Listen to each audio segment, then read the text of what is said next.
بسم اللہ الرحمن الرحیم نحمدہ ونصلی علی رسولہ الکریم اما بعد۔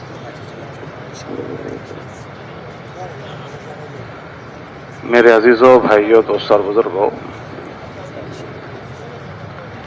ہم لوگ ہماری اس مسجد میں ہر ہفتے جمع ہوتے ہیں، اور یہ خالی یہاں جمع ہونا نہیں ہوتا بلکہ پوری دنیا کے ہمارے تبلیغی مراکز میں ہفتہ واری اجتماع کے عنوان پر، شب گزاری کے عنوان پر سبھی جگہ ماشاءاللہ ہمارا مجمع پہنچتا ہے۔ اور یہ کوئی نئی بات نہیں ہے، بلکہ یہ اجتماع حضرت مولانا الیاس صاحب رحمۃ اللہ علیہ کے زمانے سے خود حضرت کا شروع کیا ہوا اجتماع ہے۔ حضرت نے اپنے زمانے میں کام کرنے والوں کو یہ ہدایت فرمائی تھی کہ کام کرنے والے حضرات ہفتے میں ایک مرتبہ پنچ کوسے کے عنوان پر جمع ہو جایا کریں۔ 5 کوس کے لوگ تو اطراف کے دیہات کے لوگ اپنی مرکزی جگہ پر ہفتے میں ایک مرتبہ جمع ہو جایا کرتے ہیں۔ یہ ہمارا اجتماع اس زمانے سے ہے۔ اس اجتماع کو 100 سال ہو گئے۔ بھائی اس کا عنوان کیا ہے کہ ہمارا مجمع اپنے اپنے علاقوں میں پورے ہفتے کام کرتا ہے، کہ ہفتے میں ایک مرتبہ ہمارے ان 5 کوسوں میں حاضر ہو کر ہمارے جو فکریں اللہ نے ہمیں عطا فرمائی ہے اور جس میں ہم مشغول ہیں، یہاں کے مداگروں کے ذریعے سے اس میں تازگی ہو جائے، اور جتنا کر رہے ہیں اس میں آگے کرنے کی ہمارے اندر فکر آ جائے۔ ہم سب سے متعلق جو ہماری ذمہ داریاں ہیں، ان ذمہ داریوں میں غفلت آ جاتی ہے۔ یہ جو دنیا ہے وہ غفلت کی جگہ ہے۔ یہاں حضرت آدم علیہ السلام کو اللہ پاک نے سزا کے طور پر بھیجا تھا۔ وہ تو جنت میں رہ رہے تھے، مگر یہ دنیا کو سزا کے طور پر یہاں بھیجا گیا تھا۔ اس دنیا میں یہ رہنے کی جگہ نہیں، ہم جنت سے آئے ہیں اور انشاءاللہ ہماری واپسی جنت میں ہوگی۔ یہ چند دن یہاں گزار کر پھر ہمیں واپس جانا ہے، تو یہ رہنے کی جگہ نہیں ہے۔ اس لیے فرمایا کہ یہ مومن کا قید خانہ ہے یہ دنیا۔ یہاں ہماری ضروریات ہمارے ساتھ اللہ نے لگا دی ہے۔ ان ضروریات کو پورا کرنے کے مختلف اللہ پاک نے اسباب مہیا کر دیے اس دنیا میں۔ اب ضروریات پورا کرنے میں اگر آدمی اللہ کے خوف اور ڈر کے ساتھ ہے تو اپنی ضرورت کو پورا کرنے کا راستہ بھی اچھا اختیار کرتا ہے، اور اپنی ضرورت پوری کرتے ہوئے اپنے مقصد زندگی پر اپنی زندگی کو گزار کر اللہ سے جا ملتا ہے۔ اور اگر اس بندے کو صحیح بات کی فکر نہ دلائی جائے تو وہ بندہ اس دنیا میں مشغول ہو جاتا ہے اور اپنے مقصد زندگی کو بھول جاتا ہے۔ اور دنیا میں جیسے غیر ایمان والا اپنی زندگی گزارتا ہے، ایسے یہ بندہ بھی اپنی زندگی گزار کر دنیا سے جاتا ہے۔ اس دنیا میں چونکہ اللہ نے ہمیں آزمائش کے لیے پیدا کیا ہے، تو اس دنیا میں انسانوں کو لبھانے والی اللہ نے چیزیں بنائی ہے۔ اللہ خود فرماتے ہیں کہ ہم نے اس دنیا کی چیزوں میں کشش رکھی ہے، زین للناس، کہ اس کو مزین کر دیا گیا۔ حب الشہوات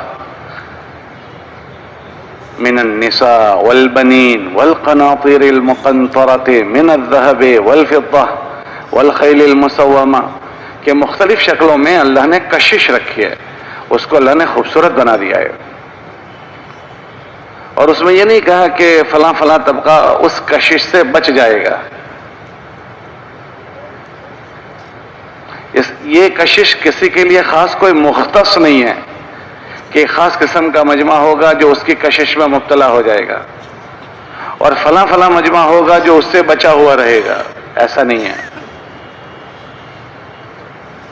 کہ اس کشش میں اچھے اچھے لوگ مبتلا ہو جاتے ہیں. ہاں، بنی اسرائیل کا واقعہ ہمارے نبی علیہ السلام نے سنایا ایک آدمی کا، کہ اس بنی اسرائیل میں ایک آدمی تھا، اس کا نام تھا بلعام باورا کا. بہت بڑا نیک تھا، بہت بڑا بزرگ آدمی تھا، مستجاب الدعا آدمی تھا، اور اللہ کا بڑا قرب اسے ملا تھا. موسیٰ علیہ السلام کے زمانے میں بعض لوگ اس کے پاس پہنچے. کیسے کیسے لوگ پھسل جاتے ہیں، وہ بات، کیسے کیسے لوگ پھسل جاتے ہیں. موسیٰ علیہ السلام کی خدمت میں بعض لوگ حاضر ہوئے کہ ہمیں موسیٰ علیہ السلام اس کے پاس پہنچے اور کہنے لگے ہمیں موسیٰ علیہ السلام کی یہ باتیں اچھی نہیں لگتی، تجھے اللہ پاک نے مستجاب الدعا بنایا ہے تو تو ان کے خلاف بد دعا کر دے. تو کہنے لگا کہ میں موسیٰ علیہ السلام کے خلاف بد دعا کروں، وہ تو اللہ کے نبی ہیں. تو اس نے ان کو ٹال دیا. چند دن گزرے کہ وہ لوگ مال لے کر حاضر ہو گئے کہ تو بد دعا کر دے، ہم تجھے پیسے دے دیں گے، مال دے دیں گے. تو اس نے کہا میں مال قبول نہیں کرتا اور ان کو رد کر دیا. پھر تھوڑے دن گزرے کہ وہ اس سے زیادہ ہیرے جواہرات لے کر پہنچ گئے. اس نے جب دیکھی یہ چیزیں ہیرے جواہرات تو اندر سے للچا گیا، اور للچا کر اس نے اپنے ہاتھ اٹھائے موسیٰ علیہ السلام کے خلاف بد دعا کے لیے. اور ابھی تو اس نے اتنا جملہ کہا تھا کہ اے اللہ موسیٰ، اتنا بولا تھا. اب موسیٰ علیہ السلام تو اللہ کے نبی ہیں، اب اس نے ان کے خلاف بد دعا کے لیے ہاتھ اٹھا دیے للچا کر. زین للناس حب الشہوات من النساء والبنین والقناطیر المقنطرۃ من الذہب والفضہ. للچا گیا اور للچا کر اس نے ہاتھ اٹھا دیے. ابھی تو ہاتھ بھی نہیں اٹھائے تھے کہ اللہ پاک ان سے ناراض ہو گئے، اور اس کی وہ زبان جس کی تاثیر یہ تھی کہ وہ دعا کرتا تھا، اس کی دعا آسمانوں پر جاتی تھی، اس کی زبان باہر آ گئی اور کتے کی طرح یہاں لٹک گئی، اتنی لٹک گئی، ناف تک لٹک گئی. کہ کس نے اس کو بہکایا پھسلایا؟ کہ اس دنیا کی چمک دمک نے، اس دنیا کی چمک دمک نے اس کو پھسلا دیا. اتنا مقرب اللہ کا تھا. شیطان اللہ کا کتنا مقرب تھا کہ کس چیز نے اس کو پھسلا دیا. تو اس دنیا میں فتنوں سے ہم میں سے کوئی آدمی محفوظ نہیں ہے، کبھی بھی فتنہ پہنچ سکتا ہے. اللہ کے نبی علیہ السلام کی مسنون دعاؤں میں ہے کہ اللہ تو مجھے حسن خاتمہ نصیب فرما. حسن معاب مستقل دعاؤں میں مانگا جاتا ہے. ہمارے ایک بزرگ دعا مانگ رہے تھے تہجد میں ان کے ساتھ سفر میں تھا. اللہم اجعلنی عندک ولیجا واجعلنی عندک زلفا وحسن مآب. اس کا ترجمہ یہ ہوتا ہے، ولیج کہتے ہیں کہ خاص اللہ کا بھیدی، اللہ کے قریب رہنے والا. جیسے گھر کا بھیدی ہوتا ہے نا، کتنا مقرب ہوتا ہے، ایسے اللہ کا مقرب. زلفا اللہ کا بہت ہی مقرب. پھر اس کے بعد مانگا کہ اللہ میرا خاتمہ اچھا کر دے. ہم لوگ رائے گنج میں ہی تھے، ہمارے کمرے میں ہی، میں اس کمرے میں تھا. تو میں نے حضرت سے فرمایا کہ حضرت اس دعا میں یہ ہے کہ اللہم اجعلنی عندک ولیجا واجعلنی عندک زلفا وحسن مآب. تو ایک آدمی اللہ کے مقرب ہو جائے گا تو کیا اس کا خاتمہ اچھا نہیں ہو جائے گا؟ وہ تو اللہ کا ولیج بن گیا، اللہ کا قریبی بن گیا. تو فوراً انہوں نے کہا کہ کیا بلعام باورا اللہ کے قریب نہیں تھا؟ کیا شیطان اللہ کے قریب نہیں تھا؟ کہ پھر بھی چلے گئے. کہ یہ دنیا ایسی ہی جگہ ہے. یہ دنیا کی ان چمک دمک میں ہم اور آپ بھی جی رہے ہیں. یہ جو شکلیں ہیں لبھانے والی، ان شکلوں میں ہم جیتے ہیں. مگر اللہ کا فضل اور مہربانی ہے کہ ہمارا یہ مجمع باتوفیق مجمع ہے کہ اس چمک دمک اور اس لبھانے والی چیزوں کے درمیان اور ماحول میں ہم سب کو اللہ پاک نے بڑی توفیق دی ہے. باتوفیق کا مطلب بڑی توفیق دی ہم سب کو کہ ہم سب کو اس ماحول میں اللہ نے ہمارا رخ دین کی طرف کر دیا اور دین کی محنت کی طرف کر دیا. یہ ہم خود اپنی طرف سے اللہ کے دین کی طرف نہیں گئے ہیں، اللہ کی توفیق ہمارے ساتھ شامل حال ہوئی ہے. اللہ قرآن میں فرماتے ہیں کہ بندہ تو بغیر اللہ کے ارادے کے ارادہ بھی نہیں کر سکتا. اور امی جان عائشہ رضی اللہ تعالیٰ عنہ فرماتی ہے کہ درخت کا ایک پتا بغیر اللہ کے ارادے کے ہل نہیں سکتا. جب اللہ کے ارادے کے بغیر کوئی ارادہ نہیں کر سکتا اور درخت کا پتا نہیں ہل سکتا تو کیا ہم سب کو یہ سارے کام کرنے کی توفیق بغیر اللہ کے ارادے کے ہو جائے گی؟ اللہ قرآن میں فرماتے ہیں وَمَا تَوْفِيقِي إِلَّا بِاللَّهِ کہ جتنا تمہیں جو کچھ ملا ہے یہ اللہ کے فضل سے ملا ہے. یہ اللہ کی توفیق ہمارے ساتھ ہے. اکثر آپ تبلیغ میں مجمع کو دیکھیں، پوچھیں ان سے کہ جس دن تبلیغ والے آپ کے پاس آئے تھے تو آپ لگنا چاہتے تھے یا بچنا چاہتے تھے؟ جی ہر آدمی اپنا جائزہ لے کہ ہم تبلیغ میں لگنا چاہتے تھے یا بچنا چاہتے تھے؟ جی ہم تو بچنا چاہتے تھے، مگر ہمارے اللہ نے ہم کو لگا دیا. ہمارے اللہ نے ہم کو لگایا، ورنہ تو ہم سب نے کچھ نہ کچھ راستے نکالے تھے. لیکن اس کے باوجود بھی اللہ ہمیں لے آیا. تو ہمارے اللہ کی توفیق ہمارے ساتھ شامل حال ہوئی اور اب تک ہمیں چلا رہا ہے. ورنہ آپ کے اس شہر میں آپ دیکھیں ہزاروں لوگ ایسے ملیں گے کہ جنہوں نے چلنا شروع کیا مگر ابھی نہیں چل رہے ہیں. ان کے 4 مہینے لگے ہیں، ان کے سال لگے ہیں، انہوں نے 7 مہینے لگائے ہیں اور انہوں نے 4 مہینے لگائے. وہ تقاضوں پر جاتے تھے، بڑے بڑے مشورے کرتے تھے، مگر پتہ نہیں کیا بات ہو گئی کہ ابھی وہ نہیں چل پا رہے ہیں. دنیا میں کتنے لوگ ایسے ملیں گے کہ جو آنا چاہتے ہیں آ نہیں پاتے. ان کے پاس ملاقاتوں میں جاتے ہیں تو وہ کہتے ہیں کہ جی ہمارا بھی جی چاہتا ہے کہ ہم بھی یہ سب چیزیں کریں. وہ کہتے ہیں اپنی زبانوں سے، وہ یہ کہتے ہیں کہ ہم اپنے بچوں کو یہ چیزیں ان چیزوں میں متوجہ کرنا چاہتے ہیں مگر نہیں ہو پا رہا. تو یہ ساری چیزیں اللہ کی طرف سے ہیں کہ ہم سب کو اللہ نے، ہم پر اللہ نے فضل فرمایا، مہربانی فرمائی کہ اللہ نے ہم سب کا رخ اس طرف کر دیا. ہم اپنے اپنے مقام پر پورا ہفتہ انہی مشغلوں کے ساتھ کسی نہ کسی درجے میں اپنی ان چیزوں میں مشغول ہوتے ہیں. پھر ہفتے میں ہم کو یہاں بلایا جاتا ہے، ان مسجدوں میں مراکز پر بلایا جاتا ہے. کیوں کہ جس طرح مسجد کے باہر کی دنیا اور لوگوں پر اثر کرتی ہے، ہم پر اور آپ پر بھی اثر کرتی ہے. ہم پر اور آپ پر بھی اثر کرتی ہے. اللہ کے نبی علیہ السلام نے واعظ فرمایا، پھر وہ صحابہ گھر گئے تو کہنے لگے اللہ کے نبی علیہ السلام گھر جانے کے بعد ہمارے دلوں کی کیفیت بدل گئی کہ جب ایک مجلس سے حضور کے زمانے میں آدمی دور ہوا تو وہاں کیفیت بدل جائے تو کیا ہماری کیفیتیں نہیں بدلتی ہوگی؟ تو یہاں لا کر پھر اس کو تازہ کیا جاتا ہے. یہ ہفتہ وار اجتماع جو ہمارا ہوتا ہے، حضرت مولانا یاسر رحمۃ اللہ علیہ نے اس کو شروع کروایا تاکہ ہمارا آنے والا مجمع پھر تازہ دم ہو کر یہاں سے جائے.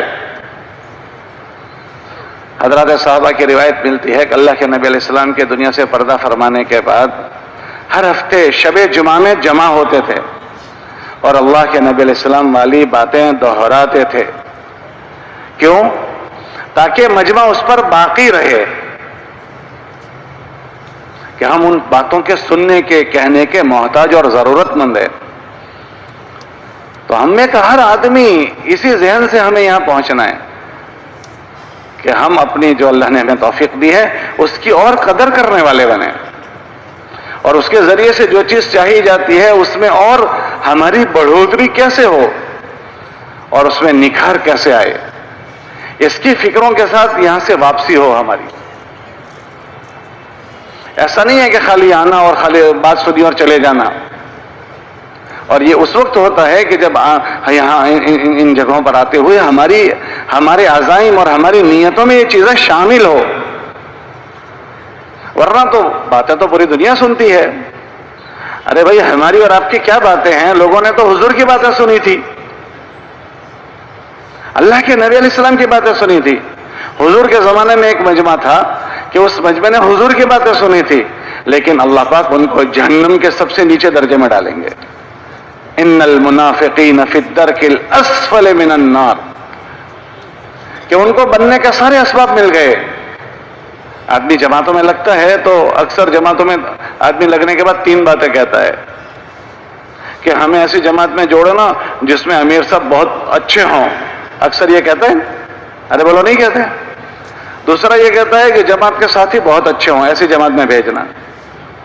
اور تیسرا یہ کہتا ہے کہ ایسے علاقے میں ہمارے رخ بنانا جہاں ہمیں کچھ سیکھنے ملے. بولو اکثر یہی ہوتا ہے. ارے بھائی کچھ وہاں تو کرو بھائی, ایسا نہیں ہوتا. ایسا ہوتا ہے. حضور علیہ السلام کے زمانے میں ایک مجمع تھا جن کو ایک ساتھ یہ 3 چیزیں ملی. 3 چیزیں کہ اللہ کے نبی علیہ السلام سے دنیا میں کوئی اچھا ہو سکتا ہے.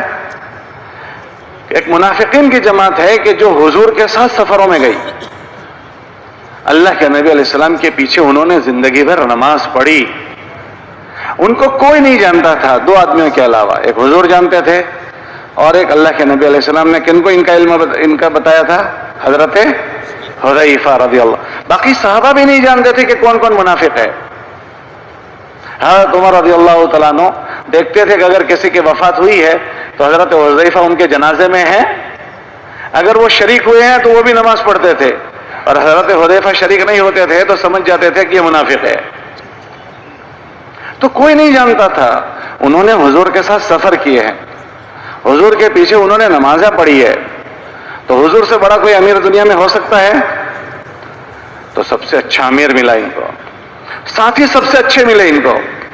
بھائی ابو بکر صدیق ملے رضی اللہ عنہ, عمر فاروق, عثمان غنی, علی مرتضی, مہاجرین اور انصار کی جماعت ملی. عشرہ مبشرہ ملے. ان سے اچھے دنیا میں کوئی ساتھی ہو سکتے ہیں؟ اور ہم کہتے ہیں اچھا رخ جماعت کا ہو, تو ان سے اچھا رخ کسی کے پاس نہیں تھا. مکے اور مدینے کا رخ, مدینہ منورہ کی فضا ہے. ایسے فضا کا اگر 2 دن قیدی کو باندھ دیا جائے تو وہ قیدی اس فضا سے متاثر ہوتا تھا, مگر یہ متاثر نہیں ہوئے.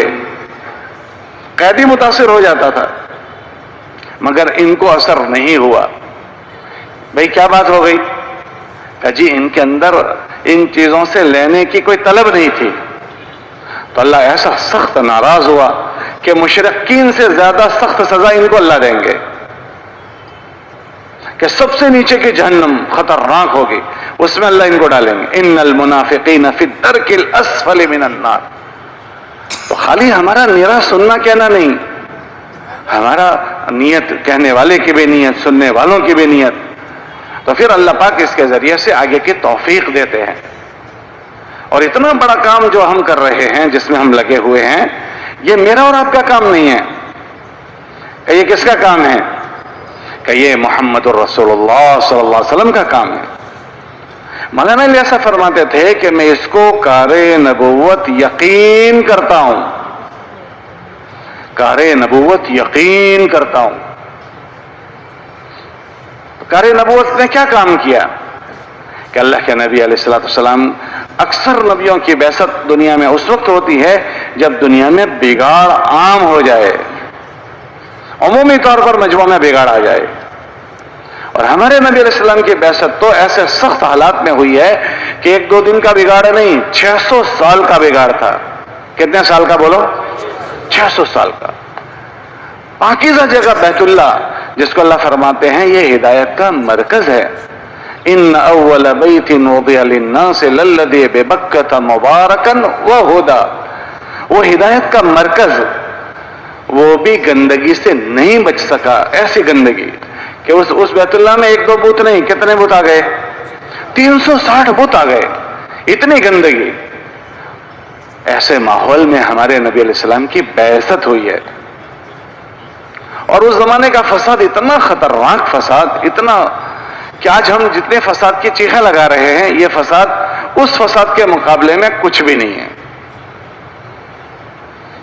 اس زمانے کے فساد کو آپ تقابل کرو گے تو اس زمانے کا فساد ابھرا ہوا فساد تھا، بھرا ہوا فساد۔ ارے بھائی اس زمانے میں لوگ بیت اللہ کا ننگا طواف کرتے تھے، آج کوئی کر رہا ہے؟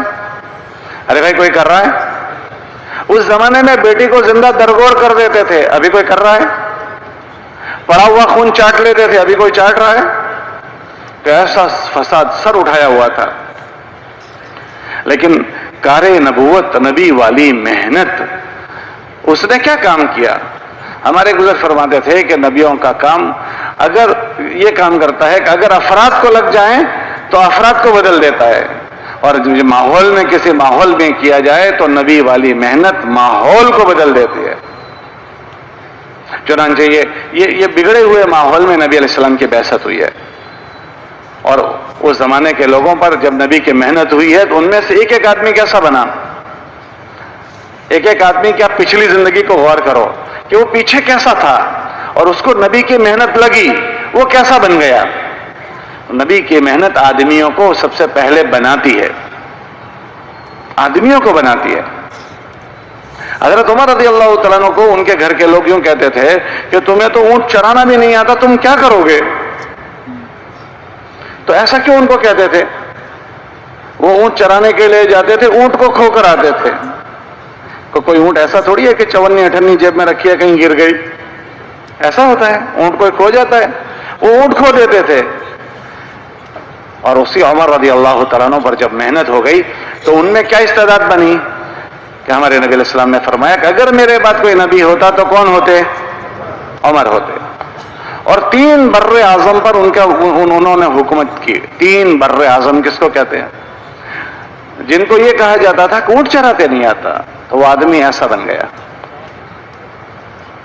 حضرت خالد ابن ولید رضی اللہ تعالیٰ عنہ، احد کا جو معرکہ ہوا ہے، پیچھے سے جس نے حملہ کیا، چھوٹا سا مدینہ ہے اور 70 بڑے بڑے لوگ شہید ہو گئے، ہر گھر میں ماتم ہے۔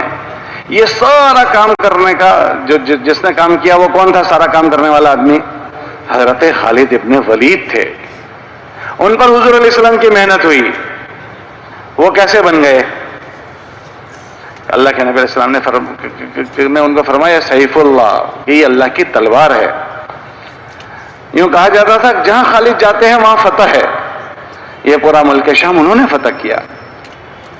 ایک ایک آدمی پر آپ غور کریں کہ ایک ایک آدمی میں کیا کیا چیزیں پیدا ہو گئی، کہ نبی کا کام اگر افراد کو لگتا ہے، شخصیات لوگوں کو جو لگتا ہے اور وہ اس کو طلب سے لیتے ہیں تو ان کی سوچ بدل جاتی ہے، ان کی فکریں بدل جاتی ہے، ان کے جذبات بدل جاتے ہیں، ان کا رہنا سہنا بدل جاتا ہے۔ اور دوسرا جس ماحول میں یہ کیا جائے وہ ماحول بدل جاتا ہے۔ کہ اللہ کے نبی علیہ السلام کی یہ محنت مدینہ منورہ میں اس محنت کو پھلنے پھولنے کا موقع ملا۔ مکے میں نہیں ملا، مدینہ منورہ میں ملا۔ وہاں کے لوگوں نے اس کا استقبال کیا، اس کو جگہ دی، تو وہ مدینہ اور وہ اس زمانے کے جاہلیت کا زمانہ کیسے بدل گیا۔ اللہ کے نبی علیہ السلام نے فرمایا خیر القرون قرنی، کہ زمانوں میں سب سے بہترین زمانہ میرا زمانہ ہے۔ مدینے کی فضا ایسی پاکیزہ بن گئی کہ اللہ کے نبی علیہ السلام جب وفود کو علاقوں میں محنت کے لیے بھیجتے تھے تو ان کو ہدایت یہ فرماتے تھے کہ وہاں سے نقد جماعتیں بنا کر مدینہ منورہ بھیجو۔ ہے تو صحابہ میں آپ پڑھیں، یہ نقد جماعت بنانا ہے نا، نقد جماعت جہاں جاؤ وہاں سے نقد جماعت بناؤ۔ یہ اللہ کے نبی علیہ السلام نے جب وفود کو ہدایت فرماتے تھے کہ تم جہاں جاؤ وہاں سے نقد جماعت بناؤ، اس کو مدینہ منورہ بھیجو۔ وہ وفود مدینہ منورہ میں چند دن ٹھہرتے تھے، چند دن، اور ان چند دنوں کے اثرات ان پر ایسے پڑتے تھے کہ اللہ کے نبی علیہ السلام کی بات یہاں سیکھ لیتے تھے، سمجھ لیتے تھے، اور یہاں سے وہ باتیں لے کر جاتے تھے۔ بلکہ مدینہ منورہ کے اثرات مدینہ کی مسجد میں نہیں تھے، مدینہ کی گلیوں میں نہیں تھے، دنیا کی سب سے بدترین جگہ وہ بازار ہے۔ سب سے بدترین جگہ جو بازار ہے، حضرت علی رضی اللہ تعالیٰ عنہ فرماتے ہیں کہ ہمارے بازار ہماری مسجدوں جیسے ہو گئے۔ سوق المسلمین کا مصلاہم، کہ ہمارے بازاروں پر ایسے اثر ہو گیا تھا جیسے ایمان والوں کی مسجدیں ہوتی ہے، وہ اثرات ہمارے بازاروں پر تھے کہ یہ مبارک محنت یہ اثر کرتی ہے۔ اللہ پاک نے ہم سب کو اس میں مشغول کیا ہے کہ اس کے ذریعے سے ہم سب سے پہلا تقاضا جو ہم سب سے ہے وہ یہ ہے کہ ہم سب محنت میں لگنے والوں کی زندگیاں ایسی بنی اس کی محنت کے ذریعے سے کہ جو زندگی ہم میں سے ہر ایک سے ہمارا اللہ چاہتا ہے وہ زندگیاں ہماری بنے، کیونکہ اللہ پاک ہماری محنت کے ذریعے سے اوروں کی زندگیاں بنی کہ نہیں بنی وہ ہم سے اللہ نہیں پوچھے گا۔ جن لوگوں پر ہماری محنت ہو رہی ہے ان کے مقدر میں اگر ہدایت ہے اللہ ان کو ہدایت دے دیں گے، اور اگر ان کے مقدر میں ہدایت نہیں ہے تو اللہ کے نبی علیہ السلام کی محنت بہت بڑے مجمع پر ہوئی تھی، لیکن ان میں سے جن کو اللہ کو ہدایت دینی تھی دے دی، جن کو نہیں دینی تھی اللہ نے ان کو ہدایت نہیں دی، اور جن کو ہدایت نہیں ملی ہے ان کا سوال کل قیامت کے دن اللہ کے نبی سے نہیں ہوگا۔ وَلَا تُسْأَلُ عَنْ أَصْحَابِ الْجَحِيمِ کہ جہنم میں جانے والوں کے متعلق ہم تم سے سوال نہیں کریں گے۔ بعض مرتبہ ہمارے ساتھی بیان میں کہتے ہیں بھائی جہنم میں لوگ جائیں گے اللہ ہم سے پوچھے گا تو ہم کیا جواب دیں گے؟ بھائی ہم کیا کریں، انہوں نے وہ نہیں مانے تو کیا ہمارے ذمہ ہے یہ؟ اللہ اپنے نبی علیہ السلام سے فرماتے ہیں وَلَا تُسْأَلُ عَنْ أَصْحَابِ الْجَحِيمِ جہنم میں جانے والوں کا اللہ آپ سے نہیں پوچھیں گے۔ تو لوگ کتنا سمجھے وہ ہم سے نہیں پوچھیں گے، میں کتنا سمجھا وہ اللہ مجھ سے پوچھیں گے۔ تو اس مبارک محنت میں لگنے کا پہلا تقاضا یہ ہے کہ اس میں لگنے کے بعد میں ایسا بنوں جیسا مجھے میرا اللہ دیکھنا چاہتا ہے۔ اللہ نے ہدایت کا جو وعدہ کیا ہے وہ محنت کرنے والے کے لیے کیا ہے، جو محنت کرے گا اسے ہدایت دیں گے۔ یہ نہیں فرمایا کہ جس پر تمہاری محنت ہوگی اس کو ہدایت دیں گے۔ بھائی نبی علیہ السلام کی محنت تو ابو طالب پر بھی ہوئی تھی، نبی علیہ السلام کی محنت تو ابو لہب پر بھی ہوئی تھی، نبی علیہ السلام کی محنت تو ابو جہل پر بھی ہوئی تھی۔ ہماری محنت جو محنت کرے گا اس کی ہدایت کے وعدے ہیں، اور اللہ پاک ہم سب سے بنی ہوئی زندگیوں کو دیکھنا چاہتا ہے۔ اعملوا فسیر اللہ عملکم، اے لوگو عمل والی زندگی بناؤ اللہ تمہاری عمل والی زندگی دیکھے گا۔ اس لیے حضرت مولانا الیاس رحمۃ اللہ علیہ سے پوچھا گیا تم اس محنت سے کیا چاہتے ہو؟ کہ جی احیاء و جمیع ما جاء به محمد صلی اللہ علیہ وسلم کہ محمد صلی اللہ علیہ وسلم جو چیز لے کر آئے ہیں وہ چیز دوبارہ زندہ ہو جائے، یہ چاہتے ہیں۔ بھائی کس میں زندہ ہو جائے؟ کہ محنت کرنے والوں میں زندہ ہو جائے، پوری دنیا میں زندہ ہو جائے۔ تو یہ فکر اللہ کا فضل ہے کہ اس مبارک محنت کے چلنے کے بعد ہر ایک کے اندر کسی نہ کسی درجے میں آ جاتی ہے۔ مولانا الیاس صاحب رحمۃ اللہ علیہ فرماتے تھے اگر ہمارا یہ کام چل پڑا تو سب سے پہلی جو چیز زندہ ہوگی وہ ایمانیات کا دین زندہ ہوگا اور عبادات کا دین زندہ ہوگا۔ آپ دیکھیں ٹپوری قسم کا آدمی ہے، بازاری آدمی ہے، اور جہاں بیگ اٹھا کر مسجد میں جاتا ہے اور ایک نماز نہیں پڑھتا تھا، جاتے ہی اس کے اندر عبادت کا دین زندہ ہوتا ہے، 5 وقت کی نماز شروع کر دیتا ہے، تہجد پڑھنا شروع ہو جاتا ہے۔ کہ اللہ پاک نے اس محنت میں ایک عجیب و غریب چیز رکھی ہے، اس کے اعمال ایسے ہیں کہ آدمی کو بزرگی کی طرف لے جاتا ہے، نیکیوں کی طرف لے جاتا ہے، بشرطے کہ محنت کو اچھے سے کیا جائے۔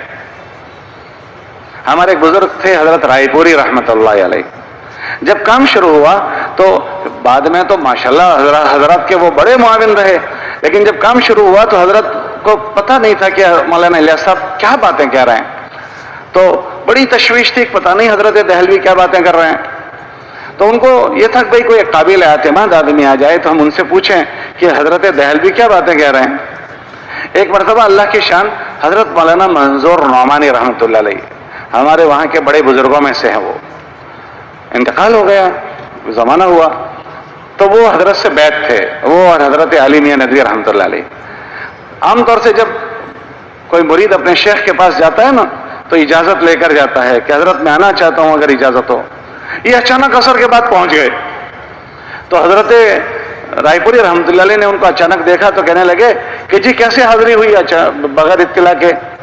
تو حضرت نے فرمایا حضرت تبلیغی جماعت میں آیا ہوں۔ کس میں آیا ہوں؟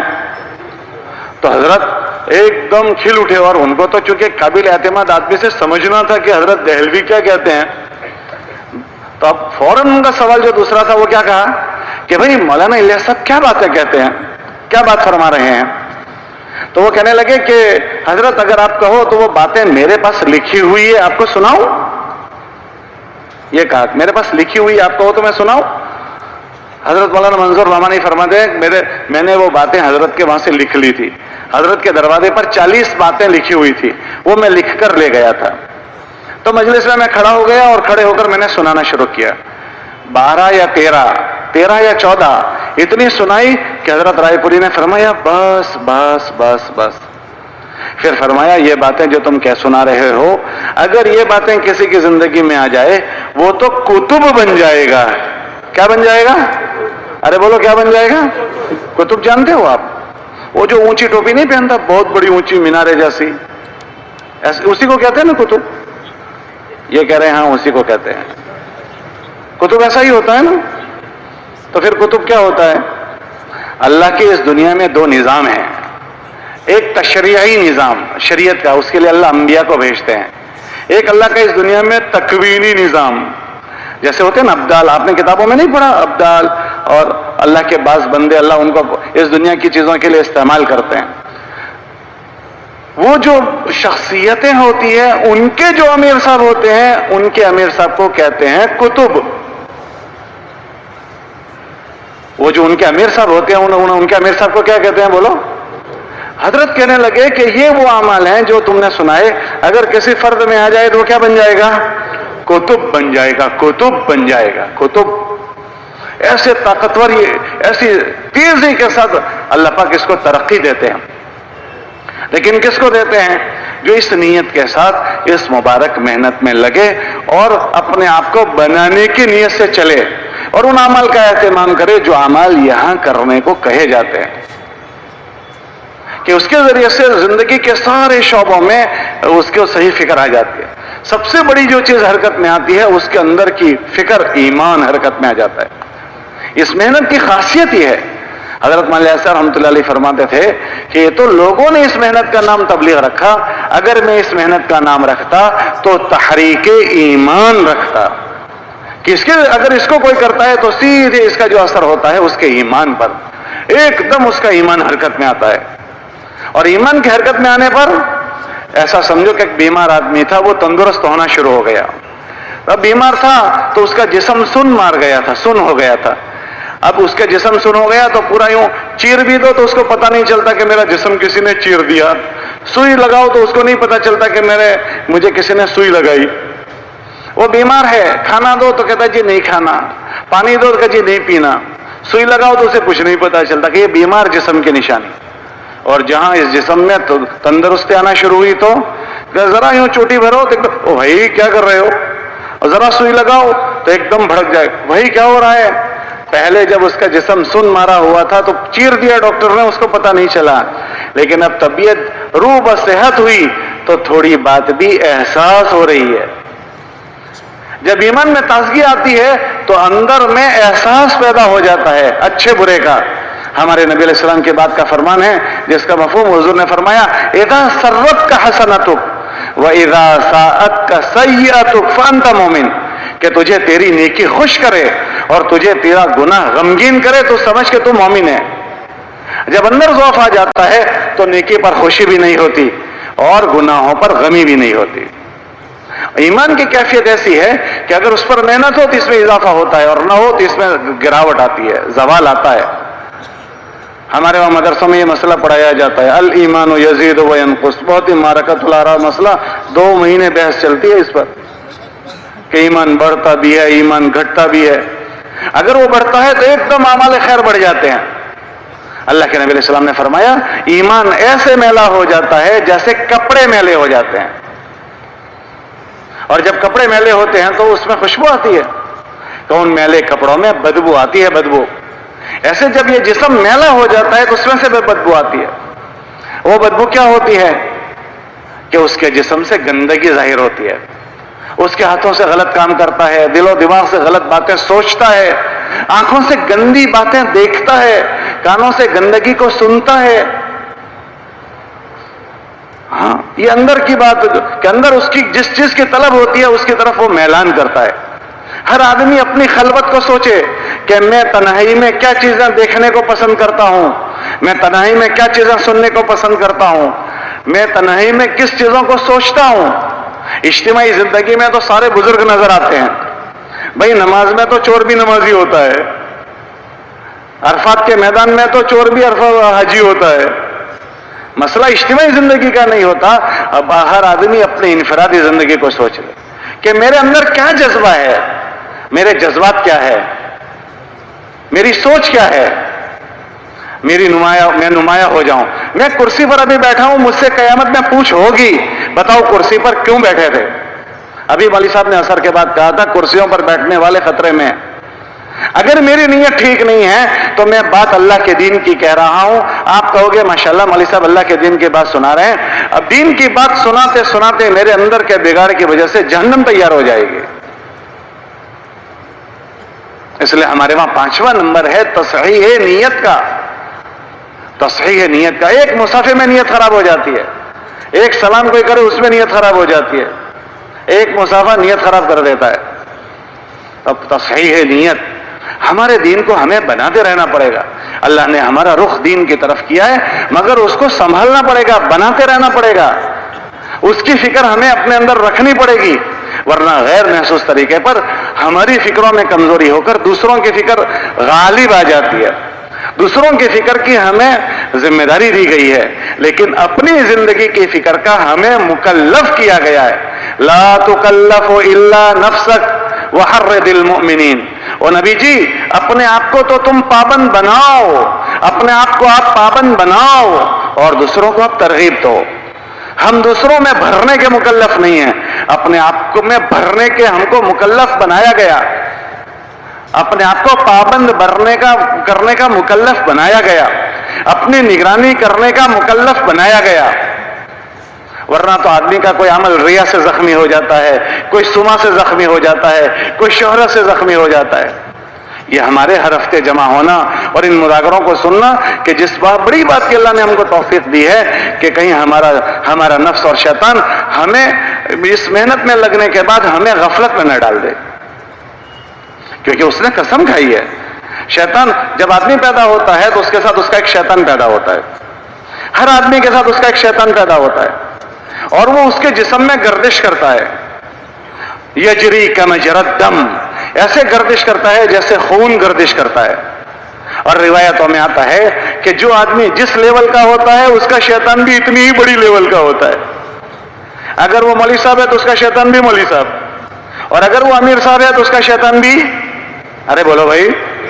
جب اللہ کے نبی علیہ السلام نے یہ روایت بیان کی تو امی جان عائشہ رضی اللہ تعالیٰ عنہ نے فرمایا حضور تو آپ کے ساتھ بھی شیطان پیدا ہوا؟ تو فرمایا میرے ساتھ بھی شیطان پیدا ہوا، وَلَكِنَّهُ أَسْلَمَ، مگر وہ میرے تابع ہو گیا۔ ہمارا شیطان تھوڑی تابع ہوا ہے۔ ہمارے حضرت جی رحمۃ اللہ علیہ سے ایک صاحب پوچھنے لگے، مولانا محمد سلیمان نے پوچھا حضرت جی یہ بتاؤ کہ شیطان سب کو گمراہ کرتا ہے، شیطان کو کس نے بہکا دیا؟ شیطان تو سب کو بہکاتا ہے، شیطان کو کس نے بہکایا؟ تو حضرت نے فرمایا شیطان سے بڑا اس کے ساتھ اس کا نفس ہے، اس کے نفس نے اس کو بہکا دیا۔ وہ اللہ کے قریب تھا، اس کے نفس نے اس کو کہیں کا نہیں رکھا۔ وہ نفس میرے اور آپ کے ساتھ ہے، وہ شیطان ہمارے ساتھ ہے۔ اس شیطان نے اللہ سے قسم کھائی ہے، کیا قسم کھائی ہے؟ کہ میں تیرے بندوں کے ان راستوں پر بیٹھ جاؤں گا جن راستوں کے ذریعے سے وہ تجھ تک پہنچتے ہیں۔ لَأَقْعُدَنَّ صِرَاطَكَ الْمُسْتَقِيمَ، تاکید کے ساتھ اس کو ذکر کیا۔ لَأَقْعُدَنَّ، ہمارے عربی والے اس کو جانتے ہیں، لام تاکید بانون تاکید ثقیلہ، کہ میں ضرور بھی ضرور بیٹھوں گا بندوں کے ان راستوں پر جن راستوں سے بندے تجھ تک آتے ہیں۔ شیطان جو ہے وہ نبیوں سے پہلے پیدا ہوا ہے۔ کس سے پہلے پیدا ہوا؟ نبیوں سے پہلے۔ وہ سب کی نبض دبانا جانتا ہے، کس کی کون سی نبض دبانے کی، اور وہ موت تک پیچھا نہیں چھوڑتا۔ تلبیس ابلیس ہمارے بزرگوں میں سے ایک کی کتاب ہے، تلبیس ابلیس، امام سیوطی کی کتاب ہے تلبیس ابلیس، کہ کن راستوں سے دھوکہ دیتا ہے۔ حضرت مولانا اسلام رحمۃ اللہ علیہ فرماتے تھے، ان کے بیان میں ہے کہ جو آدمی جس کام میں لگا ہوتا ہے اسی راستے سے دھوکہ دے دیتا ہے، کہ تبلیغ والے کو تبلیغ کے راستے سے دھوکہ دے دے گا۔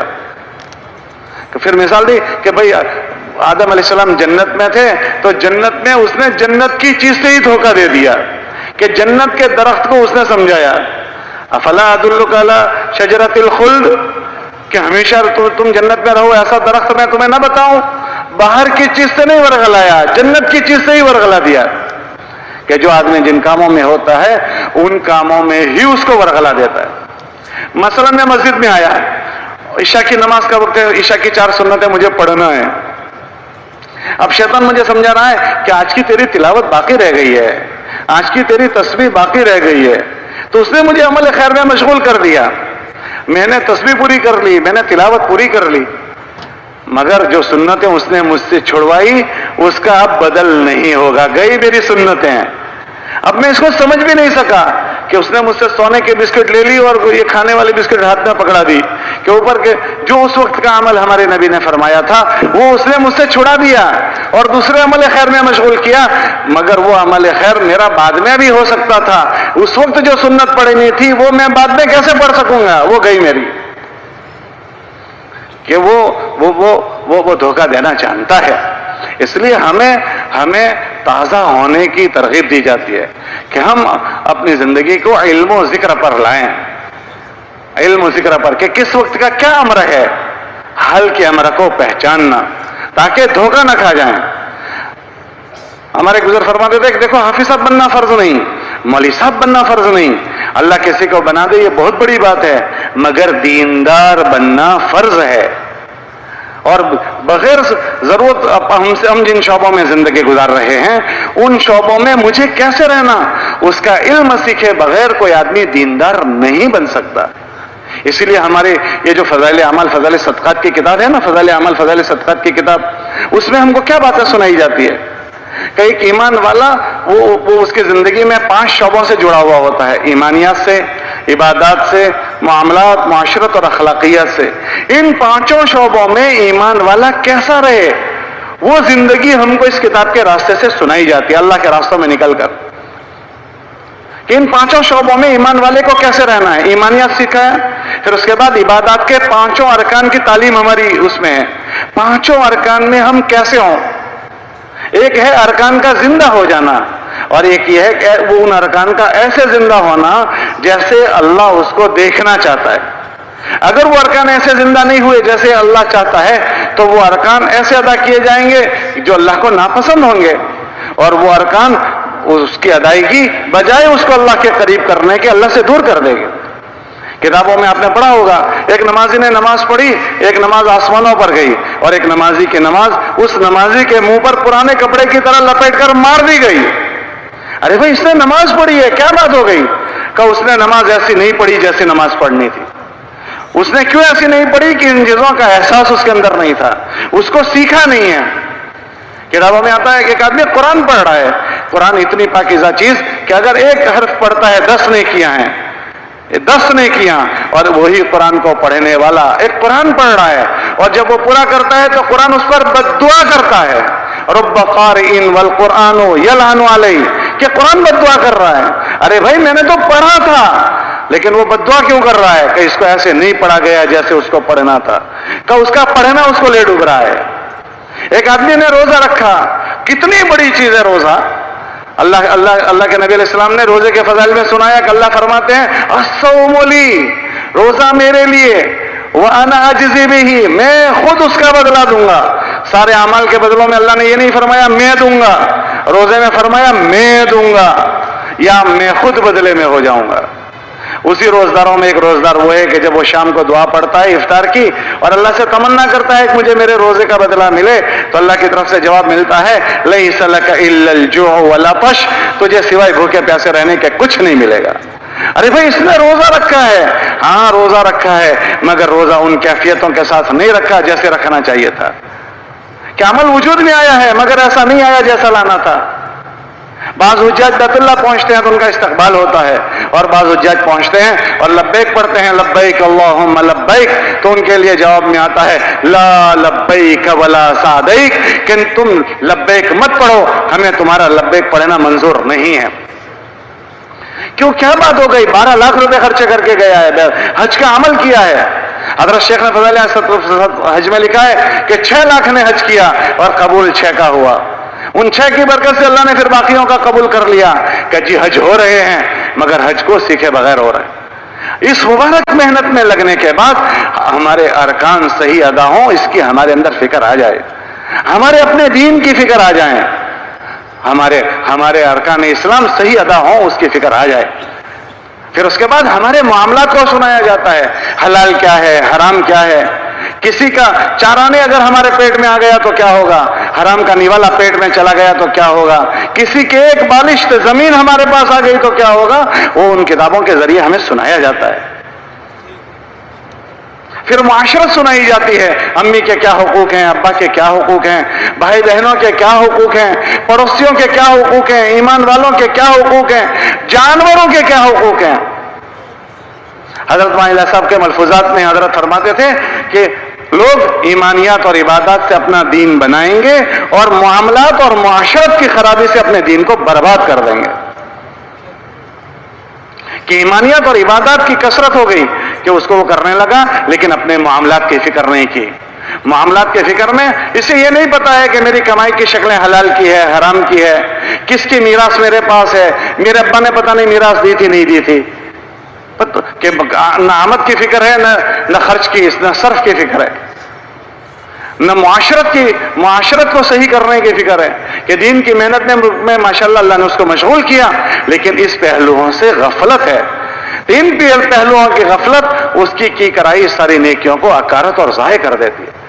اس مبارک محنت میں لگنے کے بعد ان ساری چیزوں کی طرف ہماری اچھی توجہ ہو جائے. ورنہ کتابوں میں آتا ہے کہ اگر کسی آدمی نے اپنی معاشرت خراب کر دی، معاشرت میں اپنے امی کو نہیں، اپنے ابا کو نہیں، اپنے گھر کے لوگوں کو نہیں، پرایا پڑوسی ہے اس کو اگر وہ تکلیف دے رہا ہے. ابو داؤد شریف کی روایت ہے، اللہ کے نبی نے فرمایا واللہ لا یؤمن، واللہ لا یؤمن، واللہ لا یؤمن، خدا کی قسم وہ مومن نہیں ہے، خدا کی قسم وہ مومن نہیں ہے، خدا کی قسم وہ مومن نہیں. صحابہ ہل گئے کہ حضور کا کہنا کافی تھا، 3 مرتبہ حضور قسم کھا رہے ہیں، کون مومن نہیں ہے؟ تو حضور نے فرمایا من لا یامن جارہ بوائقہ، جس سے اس کا پڑوسی اس کی اظہار آسانیوں سے مطمئن نہ ہو. وہ ہمارا رشتہ دار نہیں ہے، پڑوسی ہے، مگر مجھ سے اس کو تکلیف پہنچ رہی ہے تو میں اس کو کوئی سمجھ نہیں رہا ہوں. اور حضور 3 مرتبہ قسم کھا کر فرما رہے ہیں کہ یہ مومن نہیں ہے. میں اپنا احتساب کروں گا، جائزہ لوں گا، میرے رشتہ داروں کے ساتھ میرا کیا رویہ ہے، میں جائزہ لوں گا اس مبارک محنت میں لگنے کے بعد اپنے دین کو ٹھیک کرنے کے لیے. کتابوں میں آتا ہے کہ رشتہ داری اللہ کے عرش کے نیچے ہوگی، وہ اللہ سے لڑائی جھگڑا کرے گی. جس نے مجھے جوڑا تو اس کو اپنی رحمت سے جوڑ، اور جس نے مجھے کاٹا تو اس کو اپنی رحمت سے کاٹ دے. میری معاشرت کیسی ہے، میں اس کی نگرانی کروں. میرے معاملات کیسے ہیں کہ میری ساری محنت میں میری اللہ کا فضل ہے، مجھے اللہ نے مشغول کیا. اگر میں نے میرے معاملات کی نگرانی نہیں کی اور میرے پیٹ میں اگر غلط کی غذا چلی گئی، غلط بات چلی گئی، کتابوں میں آتا ہے یہ پیٹ، اگر یہ جسم غلط مال سے پلا ہے اور اس میں حرام کا نیوالا چلا گیا، اس کی بزرگی اسی وقت ختم ہو جاتی ہے.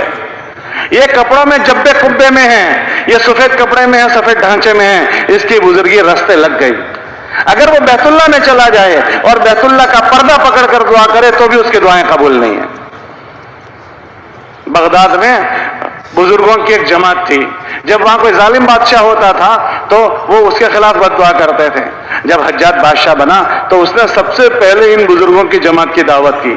دعوت کرنے کے بعد ان سے کہنے لگا اب تمہیں میرے خلاف جو بد دعا کرنی ہو کرو، اب تمہاری بد دعا میرے خلاف قبول نہیں ہوگی. کیوں، کیا بات ہو گئی؟ کہ آج میں نے تم کو حرام کی غذا کھلا دی ہے. کہ میں نے تمہیں حرام کی غذا کھلا دی ہے. اس مبارک محنت میں لگنے کے بعد میں اپنی نگرانی کروں گا کہ میرے معاملات کا کیا حال ہے. اب حضرت ابو بکر صدیق رضی اللہ تعالیٰ عنہ کے پیٹ میں ایک شک والی مشکوک کھجور چلی گئی. 3 دن کے فاقے کے بعد گئی ہے. پتا چلا کہ شک والی ہے، انگلیاں ڈال کر قے کر رہے ہیں، نہیں ہو رہی ہے، باہر نہیں آ رہی. کسی نے کہا کہ حضرت پانی پیجئے، پانی کے ساتھ آ جائے گی. تو پانی پی کر اس کو انگلیاں ڈال کر باہر نکالی. کسی نے کہا کہ حضرت آپ نے ایک کھجور جو پکی بات نہیں ہے کہ حرام کی ہے، مشتبہ ہے، اس کے لیے اتنی مشقت اٹھائی. تو کہنے لگے اگر یہ میری جان کے ساتھ نکلتی تو میں اس کو جان کے ساتھ نکالتا. کہ میں نے اللہ کے نبی علیہ السلام سے سنا ہے کہ جو جسم حرام مال سے پلا ہو اس کے لیے جہنم ہے. اس مبارک محنت میں لگنے کے بعد ان ساری چیزوں کی ہماری فکر آ جائے. سب سے پہلا ہم سب سے یہ تقاضا ہے کہ ہمیں اپنی فکر آ جائے, ہمارے گھر والوں کی فکر آ جائے.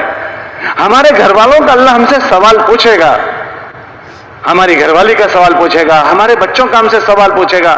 اللہ کلکم راعٍ وکلکم مسئول عن رعیتہ. یہ ہمارے جو ہفتہ واری مذاکرے ہوتے ہیں نا, وہ ان چیزوں کو تازہ کرنے کے لیے ہوتے ہیں, تجدید کے لیے ہوتے ہیں کہ ان فکروں پر بعض مرتبہ ہمارے اندر غفلت آ جاتی ہے, بعض مرتبہ ہمارے اندر غفلت آ جاتی ہے کہ ان چیزوں میں ہماری غفلت نہ رہے, ہم اپنی ذاتی زندگی کی دینداری سے ہم غافل نہ بنیں. حضرات صحابہ, خود ہمارے نبی علیہ السلام کو اللہ فرما رہے ہیں کہ نبی جی جب آپ کام سے فارغ ہو جاؤ, اذا فرغت فانصب, جب آپ فارغ ہو جاؤ تو گھڑ جاؤ. نصب کہتے ہیں گھاڑ دینے کو, جیسے نیزے کو گھاڑ دیا ایسے تم اپنے رب کے سامنے گھڑ جاؤ.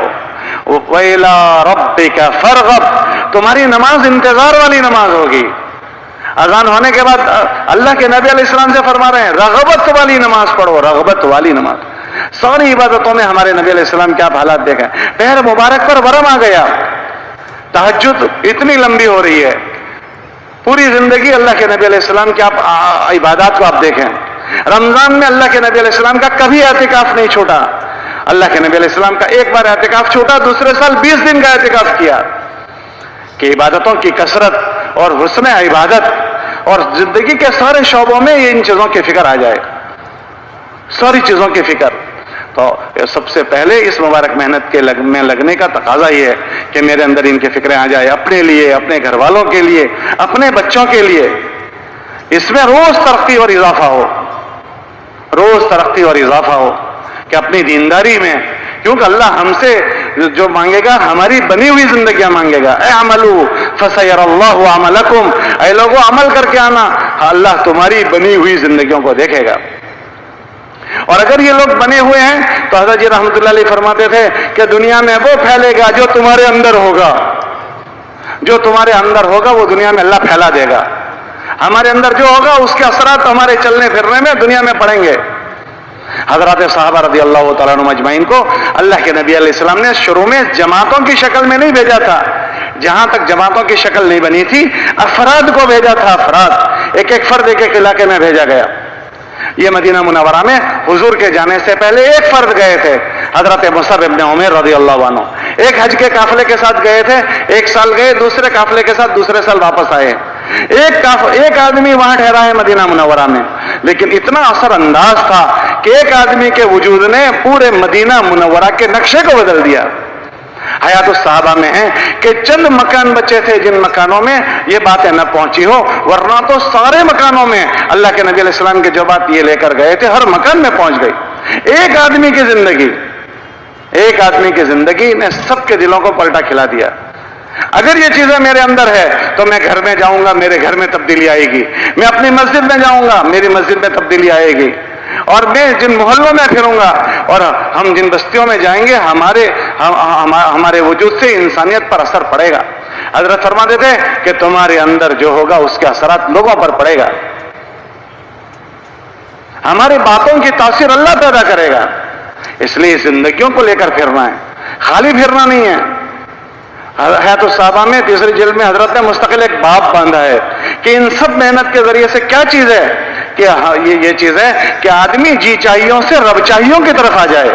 خروج من الہوا الی الہدی, کہ یہ خالی مسجد سے مسجد نہیں نکلنا ہے, گھر سے مسجد نہیں نکلنا ہے, کہ محنت میں لگنے کے بعد آدمی جی چاہیوں سے رب چاہیوں کی طرف, رب چاہی کی طرف نکل جائے. کہ جی چاہی گھسی ہوئی ہے, عبادت میں بھی جی چاہی گھسی ہوئی ہے, عبادت میں بھی جی چاہی گھس گئی ہے, اعمال میں جی چاہیاں گھس گئی ہے. کہ ان سب چیزوں میں سے جی کی چاہتیں نکل جائے اور رب چاہی آ جائے. اور صرف کس کے لیے؟ کہ اللہ کے لیے. ہمیں کسی سے کوئی نہیں پوچھنا, ہمیں کسی سے کوئی کچھ لینا دینا نہیں ہے.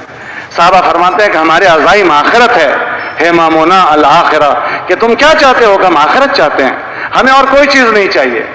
ہمیں کوئی پوچھے یا نہ پوچھے, کوئی ہماری رائے لے یا نہ لے, کوئی ہمیں آگے بلائے نہ بلائے, کہ ہمیں ہمارا اللہ مل جائے.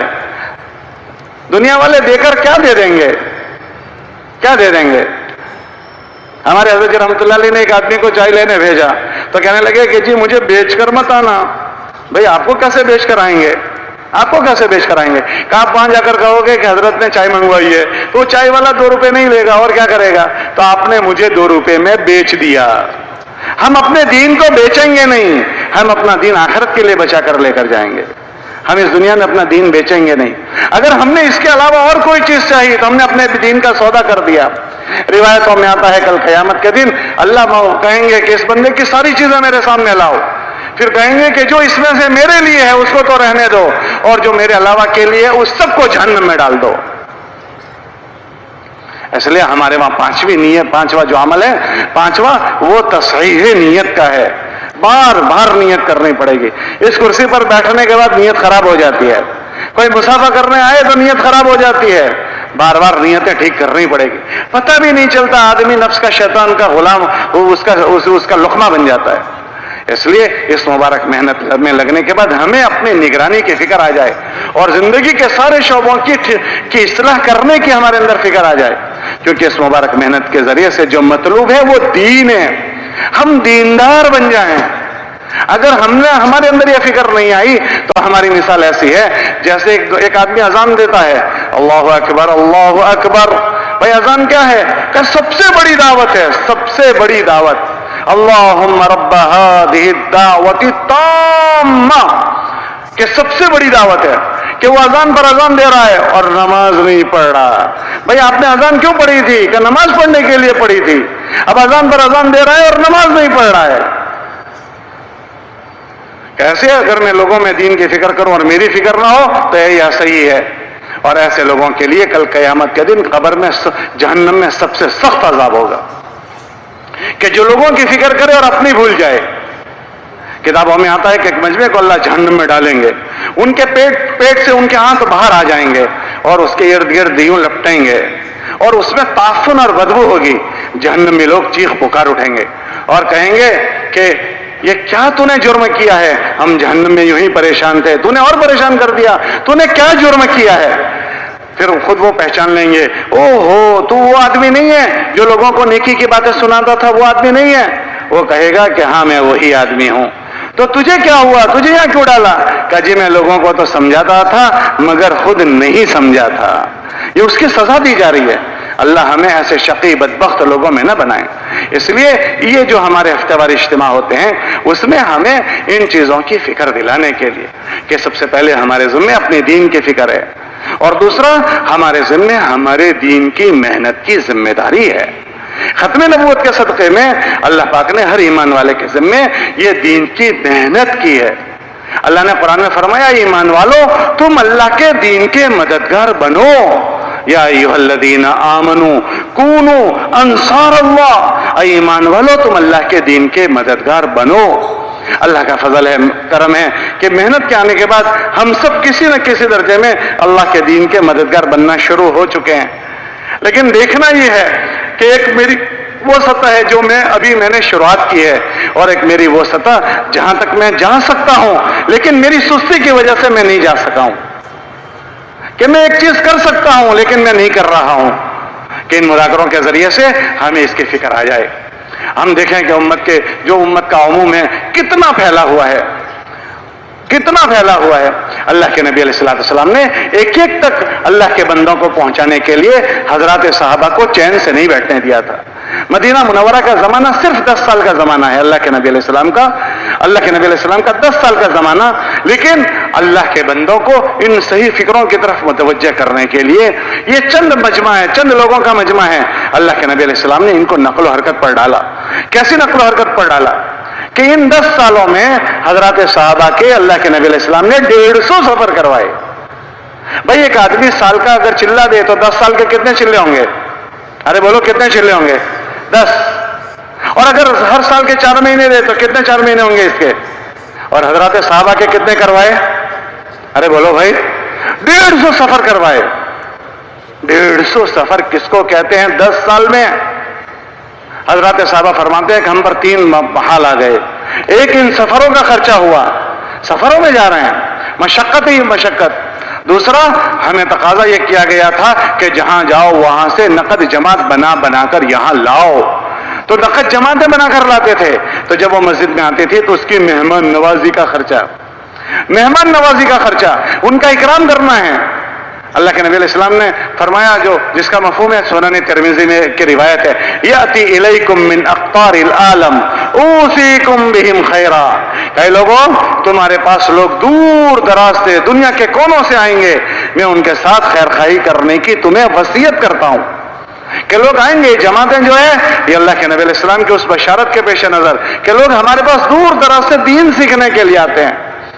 تو حضرات صحابہ کہنے لگے کہ ہم نے ان پر اپنی مہمان نوازی میں، کیسی مہمان نوازی کہ مہمان کو گھر لے گئے اور گھر والی سے کہہ رہے ہیں کہ گھر میں کوئی چیز ہو تو ان سے بچا کر مت رکھنا، تو گھر والی کہہ رہی ہے کہ سوائے بچوں کے کھلانے کی اور کوئی چیز نہیں ہے۔ وہ ایسی قربانی دی جا رہی ہے کہ ایک سفروں کے خرچے، ایک مہمان نوازی کے، مہمانوں پر لگانے کے خرچے، اور تیسری بات یہ ہے کہ کمانے کی فرصت نہیں مل رہی ہے کہ سفر پر سفر اور آ رہے ہیں تو ان آنے والوں پر لگانے کے خرچے، تو کمانے کی فرصت نہیں ہے۔ ایک موقع پر ایک صحابہ کی جماعت اللہ کے راستہ میں گئی تو ان میں مسلمانوں کا مجمع تھوڑا تھا اور سامنے والوں کا مجمع زیادہ تھا، تو ایک نوجوان آدمی جو نیا مسلمان ہوا تھا اس نے کہا کہ ہمیں اس لڑائی میں نہیں لڑنا چاہیے کہ ہماری تعداد بہت تھوڑی ہے، ہم اپنے آپ کو ہلاکتی میں ڈال دیں گے۔ تو انہوں نے یہ آیت پڑھی، لا تلقوا بأیدیکم الی التہلکہ۔ تو حضرت ابو ایوب انصاری رضی اللہ تعالیٰ عنہ وہاں موجود تھے، وہ کہنے لگے بھائی یہ تو یہاں کہاں فٹ کر رہا ہے؟ یہ آیت تو ہم انصاریوں کے لیے نازل ہوئی تھی کہ ہم انصاری لوگ اللہ کے نبی علیہ السلام کا ساتھ دیتے ایک سطح پر پہنچے، پھر ایک مجمع تیار ہو گیا، تو ہمارے دل میں یہ بات آئی کہ اب اللہ کے نبی علیہ السلام کا ساتھ دینے والا مجمع بہت تیار ہو گیا ہے، تو ہم اپنی ذرا کاروبار کے نظام کو ٹھیک ٹھاک کر لیں۔ ہم نے ایسا سوچا تو اللہ نے یہ آیت اتاری کہ تم یہ سوچ رہے ہو کہ تم اپنے مشغلوں میں جا کر اپنی کام کاج کو ٹھیک کر لو گے، اگر تم نے ایسا کیا تو تم اپنے آپ کو ہلاکتی میں ڈال دو گے۔ یہ تو ہمارے لیے نازل ہے۔ اس کا نتیجہ یہ ہوا تھا کہ نصرت کرتے کرتے مدینے کے ایک گھر میں فاقہ آ گیا، ایک گھر میں فاقہ آ گیا، اور مدینہ منورہ کی مسجد میں مارے فاقے کے پہلی صف الٹے منہ گرنے لگے۔ جب سب گھروں میں یہ چیزیں بنی، اللہ پاک نے ان کی قربانیوں پر پوری دنیا میں چند سال میں، پھر اللہ کے نبی علیہ السلام حج کے لیے تشریف لے گئے، 1.25 لاکھ کا مجمع ہو گیا۔ فتح مکہ چند دنوں پہلے ہوا ہے، سن ہجری 8 میں 8-10 ہزار کا مجمع ہے، اور 2-3 سال کے بعد پھر مکہ فتح ہوا، جوک در جوک اللہ نے لوگوں کو ہدایت دی، اور 1.25 لاکھ کے مجمع کو لے کر اللہ کے نبی علیہ السلام بیت اللہ پہنچے ہیں۔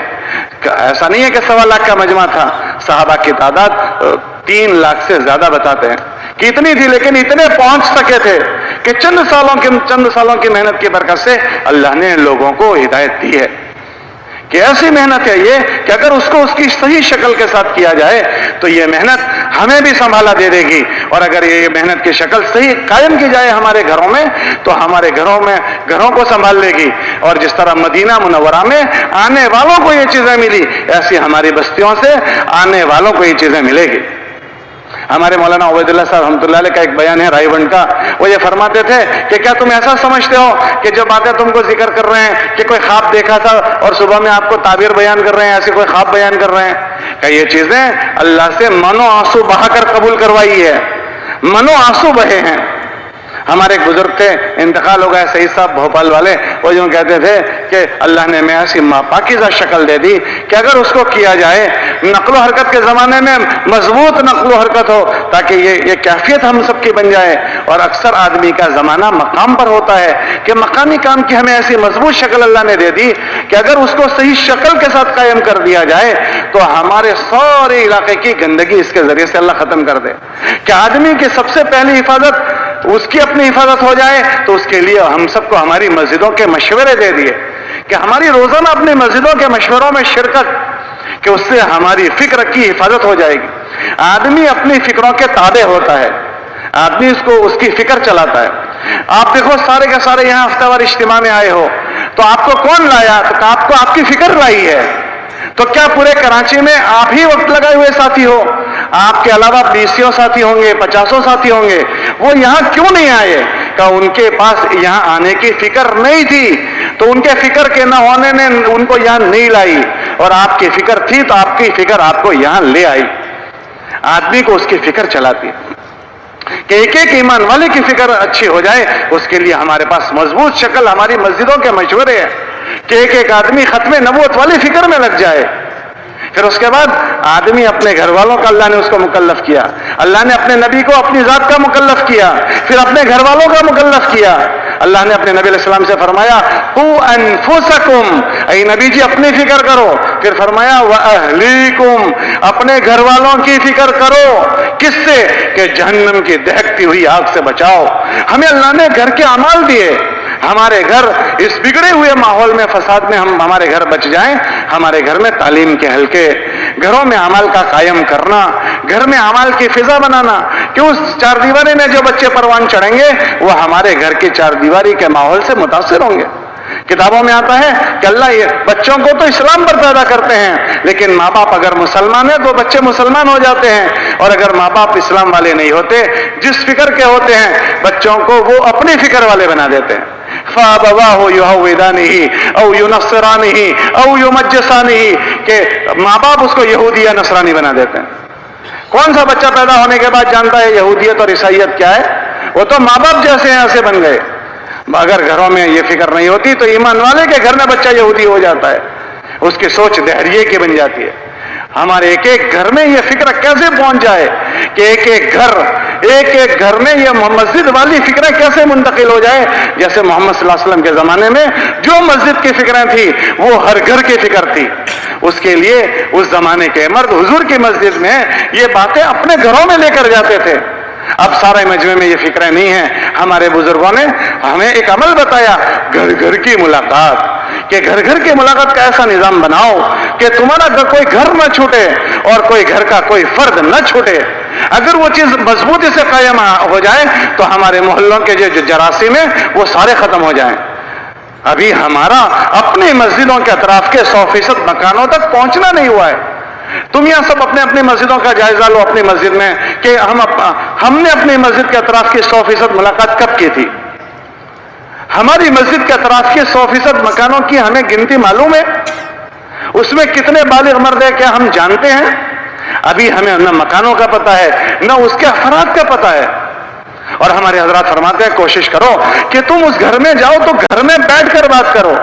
ایسے ہی ہم سے تھوڑی کہا کہ ہم گھر کے ایک فرد کو ہماری فکر میں شریک کرنا نہیں چاہتے، ہم تو اس گھر میں اگر 10 افراد ہیں تو 10 کے 10 کو شریک کرنا چاہتے۔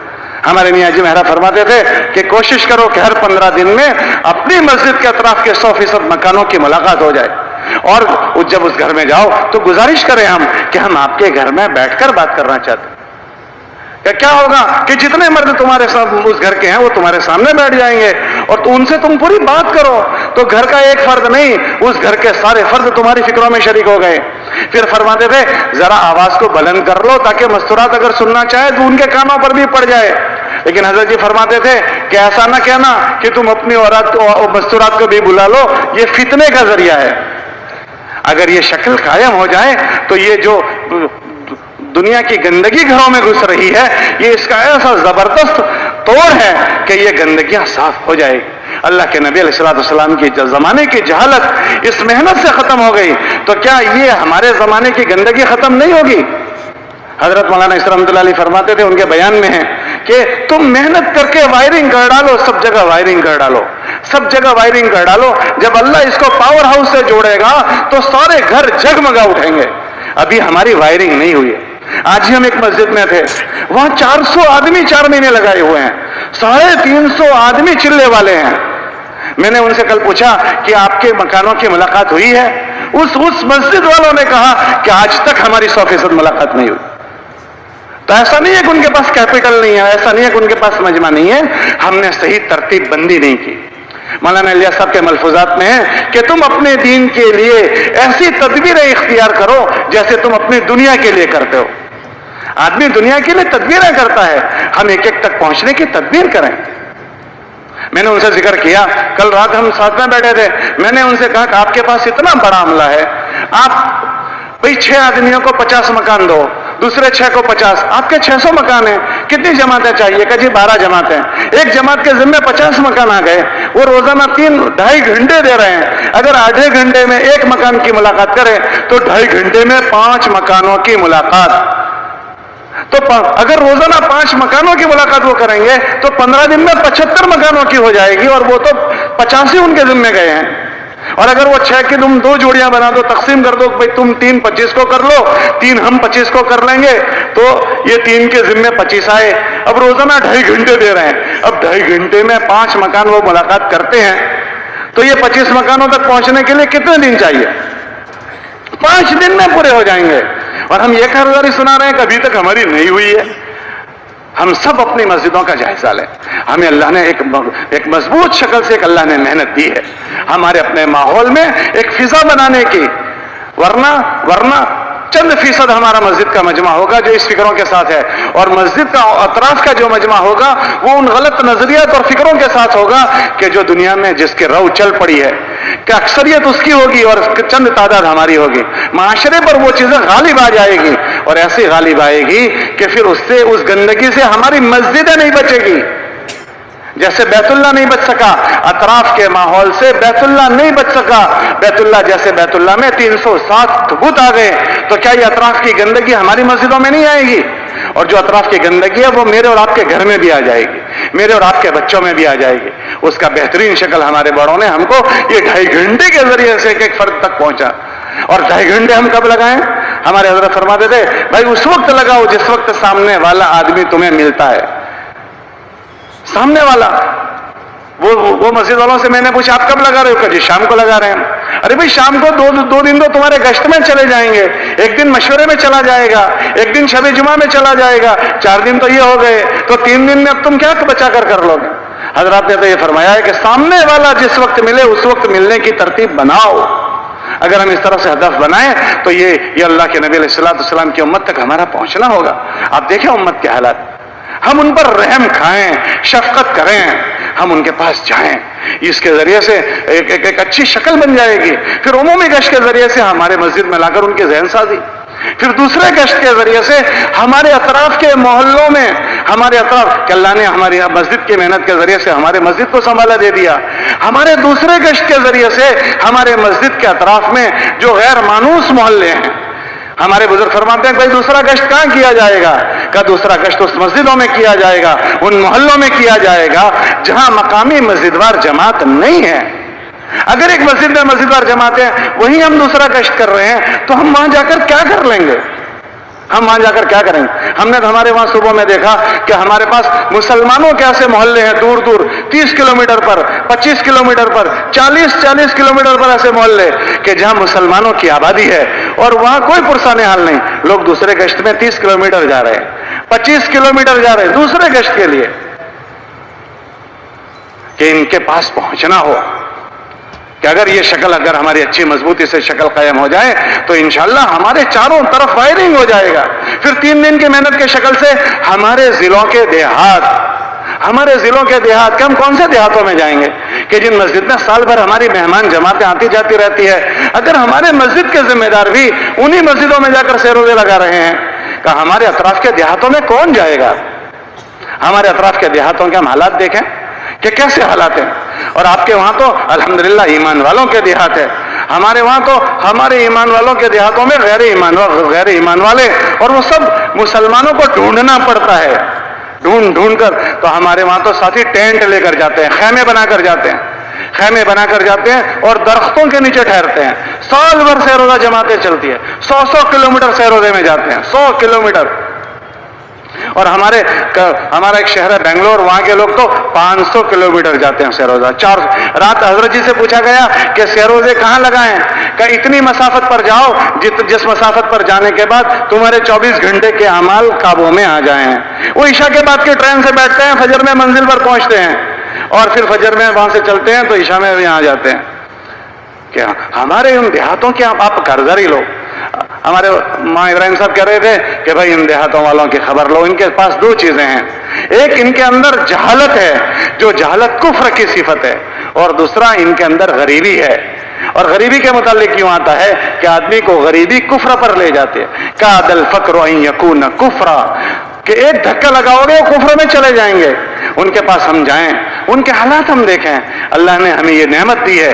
ہمارے سیروزے اگر ہمارے دیہاتوں میں ایسے بنجر بستیوں میں لگے کہ جن بنجر بستیوں میں کوئی یہ سب شکلیں نہیں ہیں, تو ہمارے چند دنوں کی محنت میں یہ ساری ہماری بنجر بستیاں آباد ہو جائے. تو اس کے لیے حضرت جی رحمۃ اللہ علیہ فرماتے تھے ہر ذمہ دار اپنی جماعت بنائے, اپنی جماعت بنائے, ماہانہ اپنی جماعت بنائے, سالانہ اپنی جماعت بنائے. میں کل ان سے پوچھ رہا تھا اس مسجد والوں سے کہ آپ کے پاس کتنے وقت لگائے ہوئے ہیں, تو انہوں نے کہا 400 آدمی تو ہمارے پاس 4 مہینے والے ہیں اور 350 آدمی ہمارے پاس چلے والے ہیں. 65 سال لگائے ہوئے علماء ہیں. پھر ہم نے ان سے ذکر کیا کتنی سالانہ جماعت جاری ہے, کہ 18-20. میں نے ان سے ذکر کیا کہ اچھا یہ بتاؤ کہ تمہاری جماعت لے کر جا سکیں ایسے ساتھی کتنے ہیں تمہارے پاس؟ تو انہوں نے کہا مولوی صاحب ہمارے وہاں جتنے ساتھی 4 مہینے جاتے ہیں وہ 4 مہینے کے دوران کبھی نہ کبھی چھوٹی موٹی تشکیل کے امیر ضرور بنتے ہیں. تو گویا یہ سارے ہی کبھی نہ کبھی امیر بنے ہیں, کبھی نہ کبھی جماعت لے کر گئے ہیں. تو اگر یہ 400 کے 400 اگر جماعت لے کر گئے ہیں, اگر یہ 400 کے 400 اپنی ماہانہ سیروزہ کی جماعت بنائیں, تو تمہاری مسجد کی 400 جماعتوں کی استعداد ہے. اس کے مقابلے میں ابھی 2, 5, 10 جا رہی ہے, 2, 5, 10 جا رہی ہے. اگر یہ شکل نہیں بنائی گئی تو تبلیغ پرانوں میں ہی گھومتی رہے گی. جب 3 دن کی جماعت بنے گی تو نیا مجمع ان کے پرانا مجموعہ کی ہی جماعت بن کر چلی جائے گی. اور اگر حضرت رحمۃ اللہ علیہ فرماتے تھے پرانوں سے کہ تم پرانے ساتھ نہ چلے جاؤ, ہر ذمہ دار اپنے ساتھ 2 معاون لے, اور جو محلہ اس کو محنت کے لیے ملا ہوا ہے وہاں مہینے بھر محنت کر کے وہ اپنے ساتھ دوسرے 8-10 تیار کرے. اگر یہ شکل بن جائے تو ہر آدمی کے ساتھ 8-10 نئے ساتھی ان کے ساتھ جماعتوں میں جانے والے ملیں گے. ہماری تبلیغ نئے مجمع تک پہنچنا شروع ہو جائے گی, ورنہ ہماری تبلیغ ہمارے بیچ میں ہی رہے گی. نیا مجمع مسجدوں میں آنے والا نہیں ملے گا.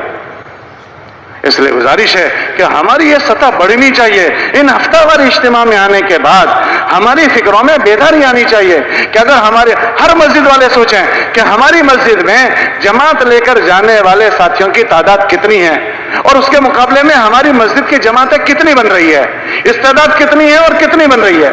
ہمارے وہاں پہلے ممالک والے آتے تھے, تو ایک مرتبہ فرانس کے حضرات آئے, حضرات نے یہ تقاضا کیا, ایک مسجد والوں نے سنایا ہماری ماہانہ 4 جماعتیں جاری ہے سیروزہ. حضرات نے ان چیزوں کا اسی طرح مذاکرہ کیا. اللہ کی شان 2 سال کے بعد حضرات کا وہاں جانا ہوا, ہم لوگ بھی ساتھ میں تھے. وہ مسجد والوں نے سنایا کہ ہماری اب ماہانہ 22 سیروزہ جماعتیں جا رہی ہے. بھئی یہ کیسے ہو گیا؟ کہ آپ حضرات نے وہاں مذاکرہ کیا تھا کہ ہر مسجد والے یہ تفقد کریں کہ ہماری مسجد میں کتنے جماعت لے کر جانے والے ساتھی ہیں.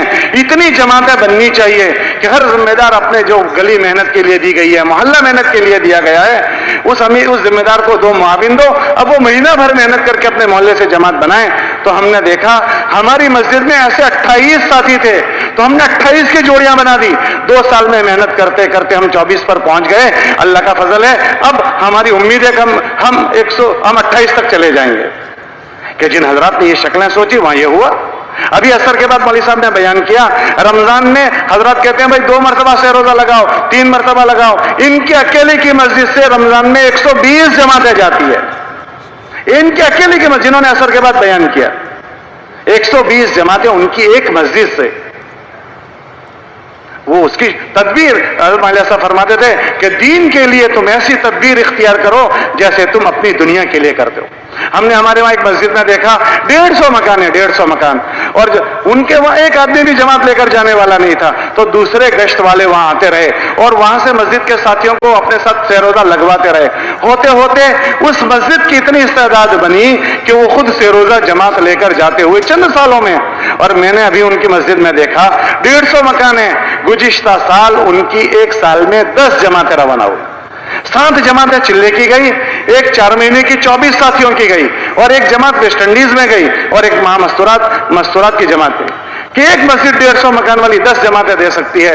تو ہم اپنے محلوں کا تفقد کریں کہ کتنی استعداد والے ہمارے محلے ہیں. ان ہفتہ وار اجتماع میں جب ہم مشوروں میں بیٹھتے ہیں تو ہم یہاں سے یہ فکریں لے کر جائیں, ایک روٹین کی ہماری چین نہ چلتی رہے. ہمارے پاس استعداد کتنی ہے, ہم کتنوں تک پہنچ سکتے ہیں, ہمیں اللہ نے اس کا مکلف کیا ہے, ہم اس کی تدبیر کریں. اگر ہم اس کی تدبیر کریں گے تو یہ کراچی تو پوری دنیا ہے. یہ کراچی ایک شہر نہیں ہے, یہ پوری دنیا ہے, پورا عالم ہے.